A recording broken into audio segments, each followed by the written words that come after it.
बिस्मिल्लाहिर्रहमानिर्रहीम। अस्सलाम वालेकुम सामीन, आप देख रहे हैं चैनल चांस मार ले। मोहतरम सामीन, कहा जाता है कि पर्दे के सामने वाली दुनिया पर्दे के पीछे वाली दुनिया से बिल्कुल मुख्तलिफ होती है और पर्दे के ऊपर हंसते मुस्कुराते नजर आने वाले स्टार असल में वो नहीं होते जो वो नजर आते हैं। ऐसे ही एक सेलिब्रिटी का आज भी हम इस वीडियो में अवामी राय को सामने रखते हुए जायजा पेश करेंगे कि वो किस तरह की उनकी असलियत क्या है। प्यारे व्यूअर्स, बॉलीवुड अदाकारा करीना कपूर चंद अदाकारों में से हैं जिनके बारे में हमेशा दोहरी राय रखी जाती है। कुछ लोगों का मानना है कि बहुत से ज्यादा घमंडी और मगरूर हैं, जबकि कुछ लोग इसके अपोजिट सोचते हैं। शायद इसलिए एक बहुत ही मशहूर वेबसाइट Quora.com, जो कि एक अमेरिकन सोशल वेबसाइट है जिसके ऊपर कोई भी सारे सवाल पूछ सकता है, जिसके सार्फिन अपने अपने अंदाज में उसका जवाब देते हैं। अब इस वेबसाइट पर एक इंतहाई दिलचस्प किस्म का सवाल पूछा गया जिसके रिप्लाई में सैकड़ों सार्फिन ने अपने अपने जवाब पेश किए। सवाल यह था कि what's it like to meet Kareena Kapoor, Kareena Kapoor से मिलना कैसा रहा। इसका लिंक भी मैं आपको डिस्क्रिप्शन में दिए देती हूँ, आप खुद भी इस सर्वे को पढ़ सकते हैं। तो अब चलते हैं वीडियो की जानिब जिसमें इस हसीना की असलियत आपको दिखाई जाएगी। प्यारे व्यूअर्स, कुछ सिलेक्टेड कमेंट ही आपको बताऊंगी क्योंकि अगर सारे कमेंट पढ़े तो बहुत ज्यादा वीडियो लंबी हो जाएगी, जो आप देखना गवारा भी नहीं करते। Let's it start. एक सारिफ है जिनका नाम है गौतम गोस्वामी, वो कहते हैं कि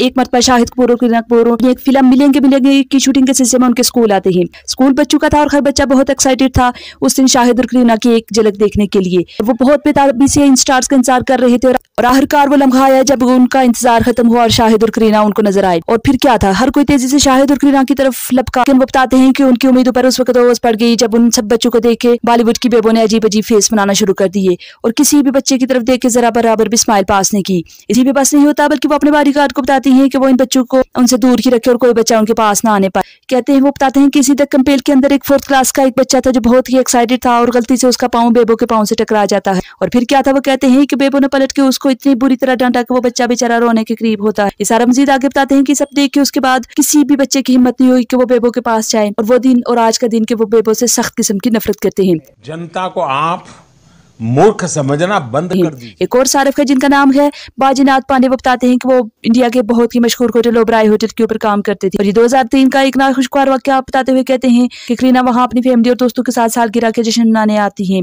और उन्होंने एक गेस्ट से बढ़कर उनको ट्रीट किया और करीना की गैर मौजूदगी में उनके दिन को और खास बनाने के लिए उनके रूम को एक्सोटिक फ्लावर और दीगर चीजों के साथ जितना खूबसूरत वो डिकोर कर सकते थे किया। और इसके अलावा उन्होंने एक जाती तौर पे एक केक भी उनके लिए तैयार करवाया, बहुत ही बड़ा और खूबसूरत केक वो बताते हैं उनके लिए तैयार करवाया ताकि उनको ये सरप्राइज मिले।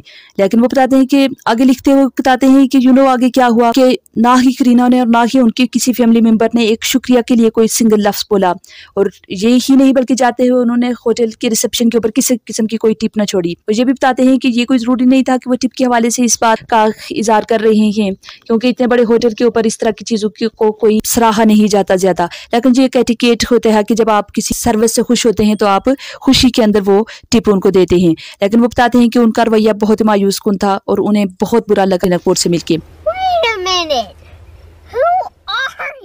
एक और सारा बताते हैं कि एक मरतबा एयरपोर्ट के ऊपर उन्होंने करीना को देखा, बहुत खुश हुए और उन्होंने जाके बेबो को हाय बोला, मुस्कुरा के उनको बताया कि वो उनके फैन है। लेकिन बेबो ने जरा बराबर भी उनको ना तो हाय का ही जवाब दिया और ना उनकी तरफ वापस पलट के देखा।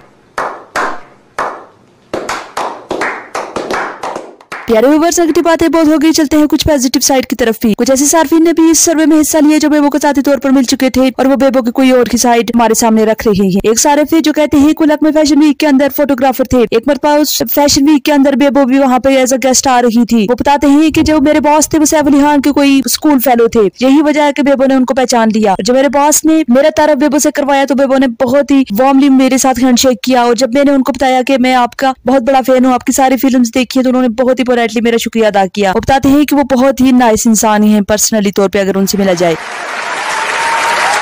एक और सारा वहां पे अपना पर्सनल एक्सपीरियंस बताते हुए लिखते हैं कि अभी व्हाट्सएप का जमाना नहीं था, उससे पहले उनकी बेबो से मुलाकात होती है। उस मुलाकात में वो उनका एक और ऐप के हवाले से आपस में तबादला होता है और वहां पे वो उनसे कांटेक्ट में रहते हैं। वो बताते हैं कि वो बहुत नाइस इंसान है, हमेशा जब भी उन्होंने पर्सनल मैसेज वो हमेशा उनको जवाब देती थी। लेकिन बाद में जब वो व्हाट्सएप उन्होंने अपना बना लिया और वो उस ऐप से उनका राब्ता खत्म हो गया तो वो लिखते हैं कि मैंने उनको ईमेल के जरिए उनसे कॉन्टेक्ट करने की कोशिश की। मैंने उनसे ईमेल पे बात करने की कोशिश की तो बेबो ने फौरन इंस्टेंट मुझे रिप्लाई किया और उसके बाद वो बताते हैं कि महीने में मेरी अब भी उनसे एक एकाध मरतबा बात जरूर होती है और हमेशा मेरा नाम लेके और बहुत ही पोलाइटली मुझसे बात करती हैं। ये भी उनकी एक और शेर देखने में आती है, यहाँ कुछ तो गड़बड़ है, जरूर कोई की क्रू जो थी वो कुछ फैंस को अलाउ नहीं कर रही थी उनसे मिलने के लिए। जब बेबो को ऐसा पता चला तो उन्होंने इस बात का बुरा मनाया और फौरन जाके अपने फैन से मिली। यही नहीं बल्कि उनके साथ काफी लंबा चिट चैट भी वहां पे किया। वो एक और जगह पे लिखते हैं कि ये तमाम बातें जो मैं बता रहा हूँ वैलिड के, आप कहीं से भी इसको सर्च करके देख सकते हैं कि एक जगह पे ऐसा होता है कि कुछ उनके सामने एक जो फैंस थे उनका एक ग्रुप आता है पाउट लाइक रिनकपुर। तो जब वो बताते हैं कि वहां पे वो उनके घर के बाहर आए तो वे बहुत ज्यादा टाइम वक्त उनके साथ गुजारा है। एक और सारे फैन जो बताते हैं कि वो बेबो के साथ एक फिल्म में काम कर चुके थे एज ए जूनियर आर्टिस्ट। वो लिखते हैं कि बेबो जब सेट पे होती है तो जब वो शूटिंग नहीं कर रही होती तो अक्सर अपने मोबाइल पे होती है। जब वो शूटिंग करती होती है तो वो बहुत ही प्रोफेशनल अंदाज में एकदम से अपने मूड को स्विच ऑन कर लेती है। वो ये भी बताते हैं कि बेबो का अपनी क्रू के साथ बहुत ही जबरदस्त किस्म करवाया है, जबकि मैंने अक्सर दूसरे अदाकारों को भी देखा है कि उनका अपने दीगर कास्ट एंड क्रू के साथ उनका जो रवैया होता है वो अच्छा नहीं होता, लेकिन इस मामले में वो कहते हैं कि बेबो सब पे बाजी ले जाती है। सामीन, ये थी आपके सामने दोनों तरह की साइड्स। आप खुद भी ये सर्वे पढ़ सकते हैं और आप भी हमें बता सकते हैं कि आपकी क्या राय है, कि आपके नजदीक बेबो क्या है। क्या आप समझते हैं कोई एरोगेंट है जब वाकई वो हम्बल है? और मुझे जाती तौर पे ऐसा लगता है कि बेबो को जब शायद उनके कोई मूड का मसला है, जब कभी उनका मूड होता है तो वो अच्छी होती है, जब उनका मूड नहीं होता तो वो इस किस्म का बर्ताव भी देखने में हमें अक्सर आता है। आपकी क्या राय है जरूर कमेंट में हमें आगाह कीजिएगा। अल्लाह आपका और मेरा हामी नासिर हो। अल्लाह हाफिज।